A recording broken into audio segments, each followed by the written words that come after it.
Sir, মুখ্যমন্ত্রী এসআইআরকে জাতীয় নাগরিকপঞ্জির প্রচ্ছেদ বলে অভিহিত করেছেন।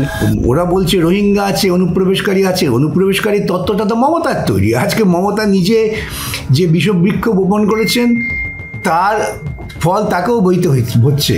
ওরা অনুপ্রবেশকারী বলে ভুল করেছিলেন, জনগণের কাছে ক্ষমা চান, বিজেপির কাছে গিয়ে বলুন তোমরা অনুপ্রবেশ নিয়ে মাতামাতি করো না, ওটা আমি ভুল করে বলে ফেলেছি। 1.5 কোটিরও বেশি মানুষের নাম এর ফলে বাদ যেতে পারে, এসআইআর এর ফলে। মমতা জানলো কি করে? সেটাই প্রশ্ন। তার মানেটা কি? উনি বলছেন 1.5 কোটি, শুভেন্দু বলছে 1.5 কোটি।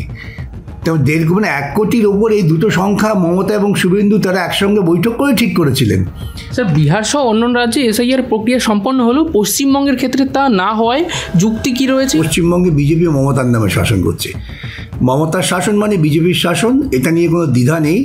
এটা নিয়ে যারা দ্বিধা করছেন তারা প্রকৃতপক্ষে নিজেদের বুদ্ধিবৃত্তির প্রতি অনাস্থা প্রকাশ করছেন। স্যার, মুখ্যমন্ত্রী রাজ্যের মুখ্য নির্বাচনী আধিকারিক কেউ প্রকাশ্যে হুঁশিয়ারি দিয়ে বলছেন এই রাজ্যের মমতার পরিকল্পনাই হচ্ছে যে প্রশাসনিক কাঠামোর উপর মানুষের অনাস্থা তৈরি করা। অনাস্থা তৈরি করলে পরে তাহলে গুন্ডারা আরও বেশি গুন্ডারাজ কায়েম করতে পারবে, কাটমানি উপার্জন করতে পারবে। একটা এসপিকে যদি মুখ্যমন্ত্রী প্রকাশ্য সভায় বলে যে আপনার বিরুদ্ধে অনেক অভিযোগ আছে, আমি বলছি সেই প্রশাসনিক সভায় একটা আইএএস অফিসারকে যদি বলে হ্যাঁ তোমার ভূমি দপ্তরের বিরুদ্ধে অনেক অভিযোগ এসছে, প্রকাশ্যে বলছেন, তাতে কি দাঁড়ালো? তাতে সাধারণ মানুষ বুঝলো যে ওই ভূমি দপ্তরের অফিসার কোনো অযোগ্য, মুখ্যমন্ত্রী ধমকে দিয়েছেন। কই আইএএস অ্যাসোসিয়েশন কেন তার প্রতিবাদ করছে না? রাজ্য সরকার কি মনে করে যে নির্বাচন কমিশন কেন্দ্রীয় সরকারের বিশেষত বিজেপির ইশারায় কাজ করছে? বিজেপি এবং মমতা উভয়ই নিজ নিজ ক্ষেত্রে একটা অনাস্থা তৈরি করাচ্ছেন। আজকে দুদলই কিন্তু একই সঙ্গে খেলছে। এদের কারোই উদ্দেশ্য নয় যে পশ্চিমবঙ্গ তথা ভারতবর্ষের বুকে একটা যথাযথ নির্বাচনী প্রক্রিয়া চালু হোক। যাত্রা দেখেছেন কখনো? সেই মঞ্চে উঠে একেবারে ভীম আর হনুমান গদা নিয়ে টারাং টারাং আওয়াজ হচ্ছে ইত্যাদি, তারপর নেমে গিয়ে দেখুন দুজনে একসঙ্গে বিড়ি খাচ্ছে। এটা সেই রকম লড়াই। এটা আসলে লড়াই নয়, এটা হচ্ছে মানুষকে বোকা বানানোর একটা প্রক্রিয়া। যেই দেখো আমরা দুজন কত বিরোধিতা করছি, কিন্তু মৌলিকভাবে দুজনে আমরা একই জিনিস চাইছি। সারা বছর পড়াশোনা করলে না আর পরীক্ষার আগে রাজ্যে আমি পড়াশোনা করছি সেটা যেমন একটা অকার্যকর, এটাও তাই।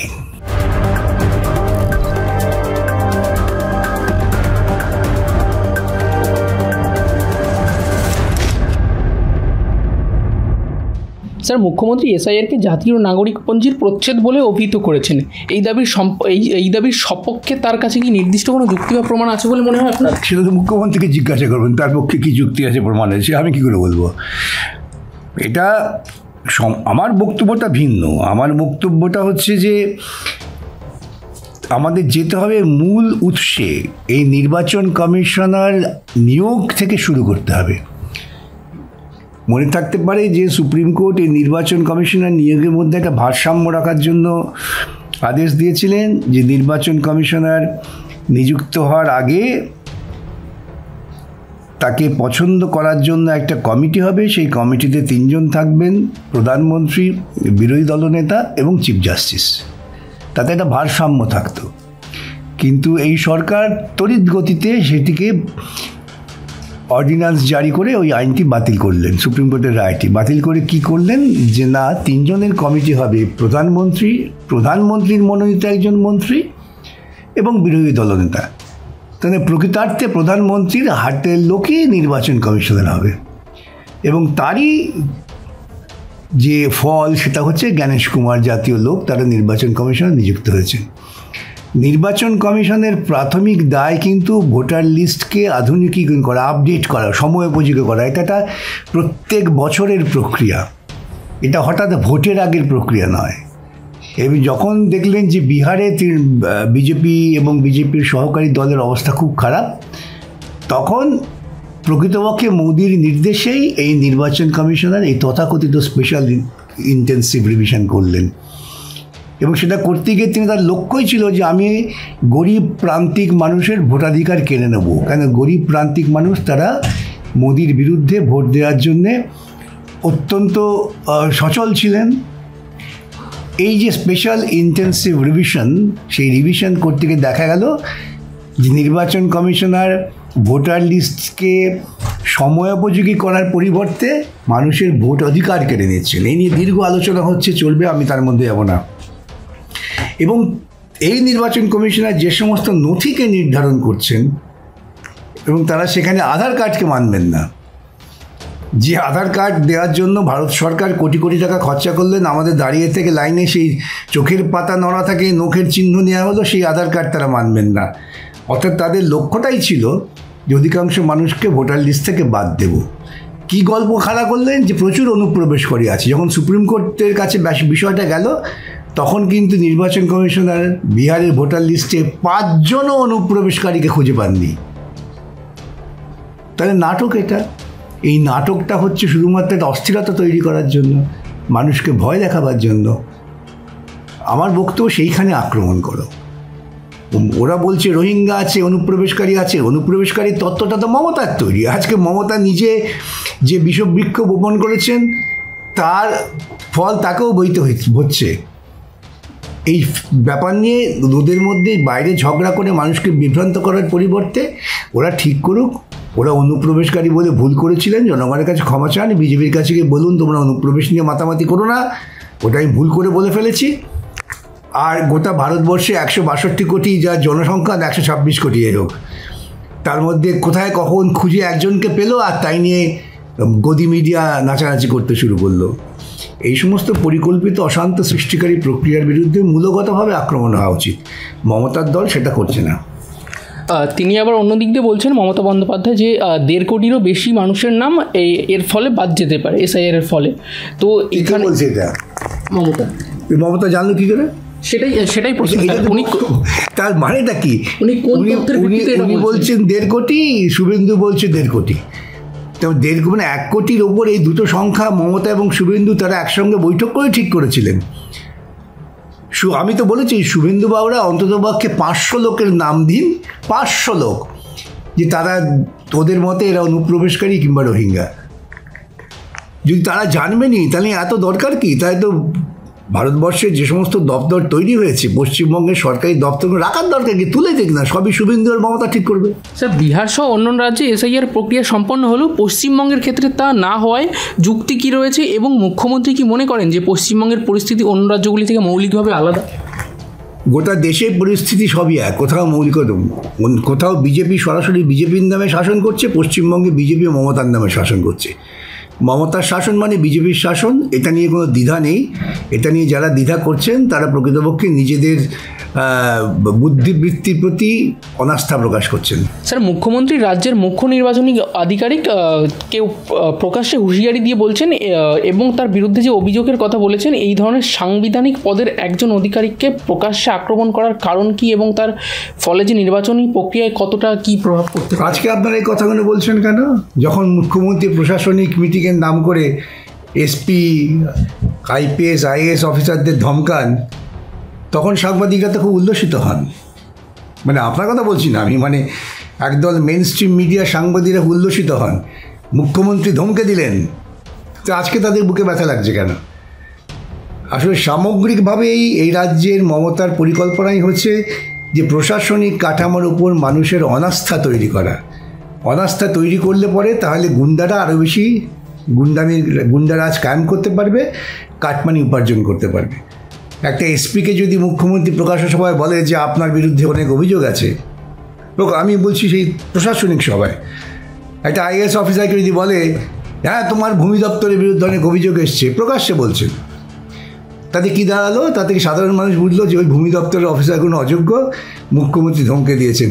কই আইএএস অ্যাসোসিয়েশন কেন তার প্রতিবাদ করছে না? আইপিএস অ্যাসোসিয়েশন কেন প্রতিবাদ করছেন না?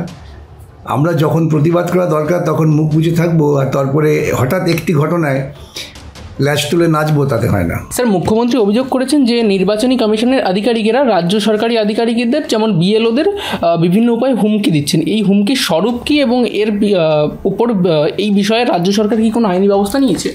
সেটা গিয়ে মুখ্যমন্ত্রীকে জিজ্ঞাসা করুন না। তিনি কি আদৌ নেবেন? এটা তো উচিত মুখ্যমন্ত্রীকে জিজ্ঞাসা করা যে আপনি এত লম্বজম্ব করছেন কেন, আইনি ব্যবস্থাটা কী নিচ্ছেন বলুন তো। দেখুন না মুখ্যমন্ত্রীকে বলে। স্যার, রাজ্য সরকার কি মনে করে যে নির্বাচন কমিশন কেন্দ্রীয় সরকারের বিশেষত বিজেপির ইশারায় কাজ করছে, এবং সাংবিধানিক প্রতিষ্ঠার ওপর এই ধরনের আশ্বাস কতটা গণতন্ত্রের জন্য কতটা বিপজ্জনক? এই সাংবিধানিক সংস্থাগুলোকে আমি ইতিপূর্বেই বলেছি, বিজেপি এবং মমতা উভয়ই নিজ নিজ ক্ষেত্রে একটা অনাস্থা তৈরি করাচ্ছেন। আমি উদাহরণ দিলাম, কতবার একই উদাহরণ দেবো। আজকে বিজেপি যেমন নির্বাচন কমিশনার নির্ণয়ের ক্ষেত্রে একেবারে প্রধানমন্ত্রীর হাতের মুঠোর লোককে নির্ণয় করতে চান, সেভাবে আইন তৈরি করেছেন, যে আইন তৈরির পেছনে না আছে গণতান্ত্রিক নৈতিকতা, না আছে সাংবিধানিক নৈতিকতা। সেই বিজেপিও বিভিন্ন সময় বড় বড় অফিসারদের তাদের নিজের স্বার্থে কাজে লাগিয়েছেন, মমতাও কাজে লাগিয়েছেন একই পদ্ধতিতে। এখন দুজনে যে ঝগড়া করছে, এটা হচ্ছে ওই দুটো বিড়ালি মাছ চুরি করেছে, এখন প্রভু এসে গেছে দেখে চাই করছে, মানুষ জাগছে তাই ওদের মধ্যে ঝগড়া বাড়ছে, সেটা অন্য কারণ নেই। স্যার, আপনি যেটি বললেন যে মানুষের মধ্যে অস্থিরতা বাড়ছে, তেমনই মুখ্যমন্ত্রী আবার এসআইআর নিয়ে বলেছেন, এসআইআর এর বিরোধিতা করে জনগণকে পথে নামার তিনি ডাক দিয়েছেন। এই প্রক্রিয়া কি রাজ্যের অস্থিরতা এবং সংঘাতের জন্ম দিতে পারে?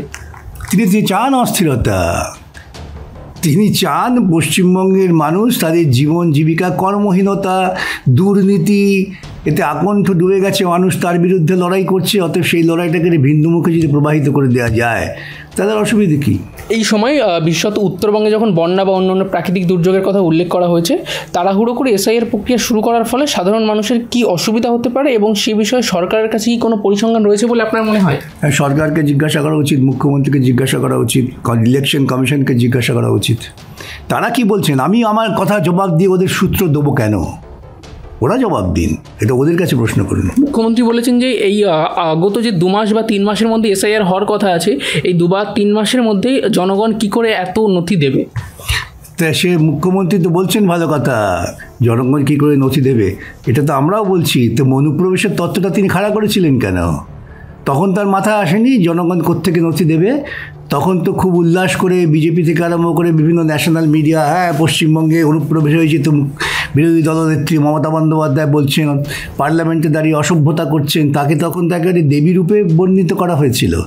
সুতরাং আমি বলি, গোটা বৃক্ষটা রোপণ করেছে মমতা বিজেপির মদতে। আজকে দুদলই কিন্তু একই সঙ্গে খেলছে। এদের কারোই উদ্দেশ্য নয় যে পশ্চিমবঙ্গ তথা ভারতবর্ষের বুকে একটা যথাযথ নির্বাচনী প্রক্রিয়া চালু হোক। ইতিমধ্যে রাহুল গান্ধী তিনি প্রেস কনফারেন্স করে যে সমস্ত তথ্য হাজির করেছেন, তার বিরুদ্ধে নির্বাচন কমিশন বা বিজেপি কেউ যুক্তিসঙ্গত কোনো ব্যাখ্যা দিতে পারেননি। তারা কি করেছেন? তারা পাল্টা রাহুলকে আক্রমণ করছেন, তারা ইন্ডিয়া জোটকে আক্রমণ করছেন, তারা বামপন্থীদের আক্রমণ করছেন। অমিত শাহ তো বলেই ফেলেছেন, আর যাই হোক বামপন্থীদের কোনো মতেই যেন জায়গা না হয়, এই তো ওদের পরিকল্পনা। স্যার, আপনি বারবারই বলে থাকেন আরএসএসের 2টি ফুল, জোড়া ফুল এবং তৃণমূল। তো এই ক্ষেত্রে দেখা যাচ্ছে তৃণমূল চাইছে বাংলায় এসআইআর যাতে কোনোভাবেই না হয়, আবার অন্যদিকে বিজেপি এসআইআরের পরেই ভোটের যে প্রক্রিয়া সেটি শুরু করতে চলেছে। তো কি মনে হচ্ছে? আপনারা যাত্রা দেখেছেন কখনো? জানি না আপনাদের দেখা সৌভাগ্য হয়েছে কিনা। আমি খুব ছেলেবেলা দেখেছিলাম যাত্রাকে। আমি চারিদিকে খোলা থাকে, সেই মঞ্চে উঠে একেবারে ভীম আর হনুমান গদা নিয়ে তারাং তারাং আওয়াজ হচ্ছে ইত্যাদি, তারপর নেমে গিয়ে দেখো দুজনে একসঙ্গে বিড়ি খাচ্ছে। এটা সেই রকম লড়াই। এটা আসলে লড়াই নয়, এটা হচ্ছে মানুষকে বোকা বানানোর একটা প্রক্রিয়া। যেই দেখো আমরা দুজন কত বিরোধিতা করছি, কিন্তু মৌলিকভাবে দুজনে আমরা একই জিনিস চাইছি। তার মানে বলছেন যে এসআইআর পরেই রাজ্যে ভোট সম্ভব হবে? ভোট করার সঙ্গে এসআইআরের কোনো সম্পর্ক নেই। ভোটার লিস্ট প্রতি বছর ঠিক করা উচিত, যাদের 18 বছর বয়স হয়েছে তাদের নাম ভোটার লিস্টে এসছে কিনা, সহজ কাজ। এবং পুরনো ভোটার যারা ছিলেন তারা মারা গেছেন কিনা সেটা বাড়ি বাড়ি গিয়ে স্ক্রুটিনি করলেই জানা যায়। ভাই, আমি সেই ছেলেবেলা থেকে নির্বাচনের কাজ করছি, তো আমি জানি। আমরা প্রত্যেক বাড়ি বাড়ি গিয়ে জিজ্ঞাসা করতাম যে আপনার বাড়িতে এই মানুষটা আছেন? হ্যাঁ হ্যাঁ হ্যাঁ, এই মানুষ আছে না গো, মারা গেছেন, লিখে নাও। এর জন্য তো লম্পজম্প করে এসআইআর করছি, এটা অশান্তি সৃষ্টিকর ব্যাপার নেই।